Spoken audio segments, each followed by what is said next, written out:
Hello and welcome back to Game of Trades, your #1 channel for videos on the stock market and cryptocurrencies. So as we see the S&P 500 rally almost 20% off its low since the bottom in October. We also have indicators like the S&P 500 to gold ratio at the same level of resistance and a very similar technical posture to what we had back here in the 1970s, right before a major period of stagflation for the economy and a large drawdown in the stock market. So should we expect something similar this time around, a rejection off this big zone of resistance, or should we expect a breakout here and the stock market to continue outperforming gold as it typically does during periods of a healthy bull market like between 1980 and 2000 and between 2009 and 2018, healthy bull runs see the stock market outperform gold. In this video, I'm going to give you 3 reasons why the market rally that we're seeing right now is likely to fail, why the probability of seeing this type of move is actually very low right now. If you enjoyed this video, don't forget to click on the like button. It really helps our channel grow and pushes out our content to more people. So it is very much appreciated. And of course, subscribe to the channel if you are new here. Now, without further ado, let's get right into it. So reason number 1, we're going to start off with the very simple stuff. Valuations, long-term valuations just don't look attractive here. This is the earnings yield of the S&P 500. So a measure of valuations, the lower the yield, the lower returns you can expect in the future. So that means stocks are expensive. This is towards the end of the 60s and beginning of 70s.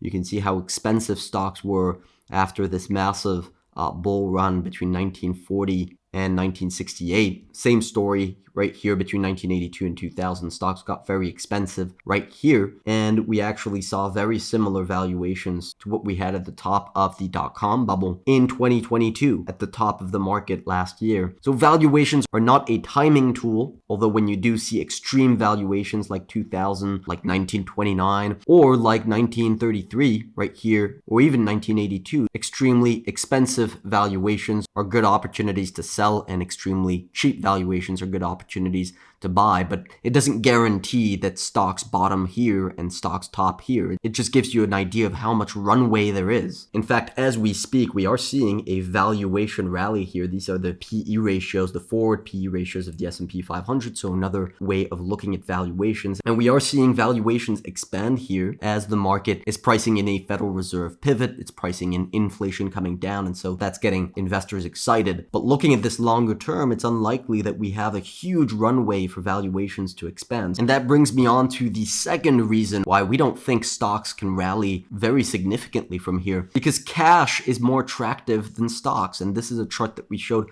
I believe a couple of videos ago. But not only are S&P 500 valuations expensive, but also cash is becoming attractive. Every time this spread here hits 0, it means cash is more attractive than stocks. And very often that happens right before recessions, 1968, 1973, 1982, and right before a lot of tops, a lot of significant tops, 1990, 2000, right here. Again, this is not a timing tool, but it tells you there's very little runway for stocks to move up a lot here when you look at the current yield we're getting for just holding cash. So not only are stocks just expensive by themselves relative to history, but they're also expensive relative to cash. So that's the second reason why the rally is likely to fail. And that brings me on to the third reason here. The first 2 have really been about valuations, right? Valuations are elevated.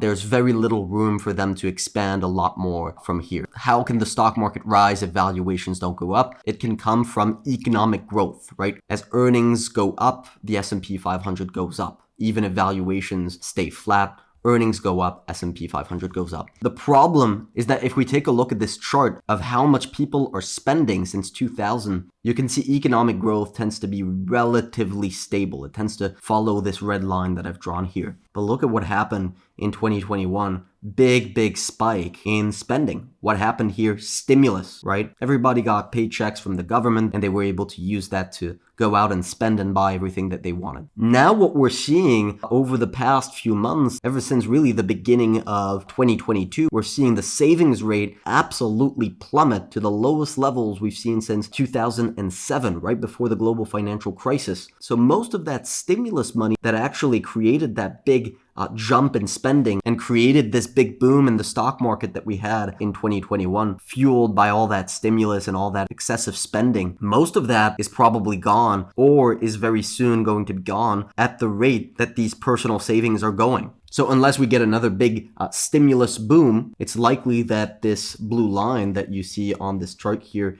is going to come back gently over the next couple of years to this red line, right? And that can look like a recession. That can look like a contraction in earnings like we did in 2000 or like we did in 2001. You can't see that on this chart. So maybe this valuation rally here can go on as long as investors are getting excited about the Fed, and that can continue, right? We could hit 20 in terms of forward PE ratios. Right now we're at 18.4. That can be another 10% higher where investors just get excited about a Fed pivot, but it's unlikely to be much more than that. And in fact, the S&P 500 to gold ratio is actually giving us some very interesting information regarding that. By the way, if you are so far enjoying this video, don't forget to smash the like button. It really helps us out, so it is appreciated. Now, December 1968, January 1973, May of 2000, and September 2007 were all massive tops on the US stock market, and all of them were anticipated by this ratio, the S&P 500 to gold ratio. Let me quickly show you what I'm talking about here. If we add the S&P on this chart in nominal terms, you can see 1968 is right here. 1968, the market was roaring higher, making new all-time highs. Investor optimism was at all-time highs. You could argue we were in the exponential phase of the US empire as free market capitalism was spreading everywhere, inequality was low, education was elevated, things were going well back here. And yet look at what was happening with the S&P 500 to gold ratio. Look at this. We were printing divergence right here. The S&P 500 to gold started to look the other way, right leading up to that December 1968 top,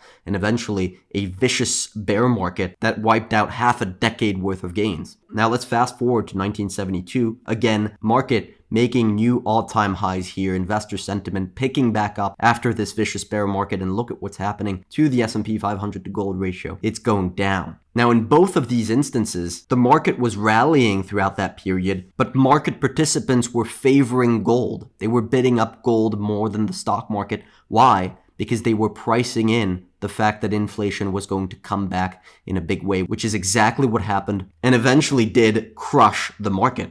Now let's fast forward to 2000. In July of 2000, the market is at all-time high. It's rallying. Again, investor sentiment at its peak. The technology bubble was in full force. And yet as that's happening, as the market is making these new highs, look at what's happening on the Dow to gold. It's making that same divergence again. So back here in this period leading up to that top, investors were bidding up gold prices more than the stock market because market valuations were just so unattractive back here, something we discussed earlier in the video, anticipating another bear market, another vicious bear market. Finally, let's fast forward to 2008 right here, and this one you'll be able to spot it right away. Divergence, clear signal from the S&P 500 to gold ratio telling you that the optimism that we were seeing in the market was unlikely to prove to be successful. Investors probably saw the credit bubble that we had in 2000, started to look for gold and started to look for protection in gold, bidding up gold prices and making gold outperform the market despite the fact that the market was moving higher and making new all-time highs. Now, if we fast forward to today, well, first of all, the S&P 500 to gold ratio is at the same resistance as we were back here. So that perhaps gives you an idea of where the rally could go. Could we re-encounter? Could we go back up to this level right here and re-encounter this big zone of resistance? Absolutely. But you can see in the near term, if we look at this on a daily chart, we have the S&P 500 to gold ratio that's still in a downtrend right here. If we look at the S&P 500 itself, we've broken the downtrend, right? So that's a divergence that we're seeing right now, where all of a sudden gold is showing some relative strength. This ratio is not breaking out in the same way that the S&P 500 is. Now, that doesn't mean we're going to reverse straight away, but it's something to look at. And if we do continue higher, watch this ratio, watch where it goes and how much divergence it begins to build, because my expectation is that if we do see the rally continue, gold is going to be outperforming on the way up, which is why we are looking to increase our exposure to metals like gold on our model portfolio at gameoftrades.net. Gold can outperform in stagflation, it can outperform during a financial crisis, which both have a very reasonable probability of occurring later in 2023. So if you haven't already, don't forget to grab that free trial. We're trying to build the first service that is completely tailored for the individual investor, giving clear, concise directions regarding where we think the opportunities are, how to take advantage of them, what's the allocation. Nobody has the time to read massive reports on the macro environment, which is why all the features we have on the website are designed for people who just want to outperform the market but don't have hours of their time to put in and just want the bottom line. Now that's about all I wanted to cover in this episode. Of course, don't forget to smash the like button if you haven't already. Now in the meantime, I wish you good luck on your trading and see you next time.